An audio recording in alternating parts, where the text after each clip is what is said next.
হয় যোৱা 15 আগষ্টত বিভিন্ন স্থানত বোমা সংস্থাপন কৰা হৈছিল। সেই সংক্ৰান্তত অসম আৰক্ষীয়ে জোৰদাৰ তদন্ত অব্যাহত ৰাখিছিল। সেই সংক্ৰান্ততে মৰাণ আৰক্ষীয়ে তদন্ত কৰি 4জনক কৰায়ত্ব কৰিছে আৰু তেওঁলোকক মৰাণ ডিব্ৰুগড় কোৰ্টলৈ প্ৰেৰণ কৰা হৈছে। তাৰে 4জনক আকৌ ৰিমাণ্ডত তেওঁলোকে জিম্মাত নিজৰ লৈ আহিছে। মৰাণ আৰক্ষীয়ে আনিছে এজনক, বাকী অন্য স্থানত লৈ যোৱা হৈছে।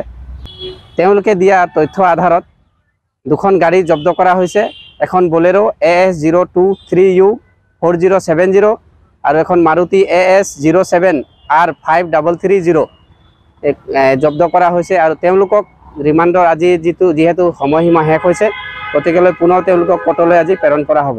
এই গাড়ীৰ সংক্ৰান্তত মৰাণ আৰক্ষীয়ে তদন্ত অব্যাহত ৰাখিছে। অভিনয় কৰাৰ হেঁপাহ আপুনিও পুহি ৰাখিছে নেকি? আপোনাৰ অভিনয় কৰাৰ অভিজ্ঞতা নাই? কোনো কথা নাই। আপোনাৰ বাবে আহিছে সোণালী সুযোগ।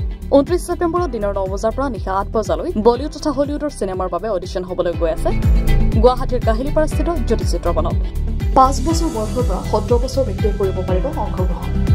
পঞ্জীয়ন হ'ব বিনামূলীয়া। নিৰ্দিষ্ট ৱেবছাইটত কৰিব পাৰিব আবেদন।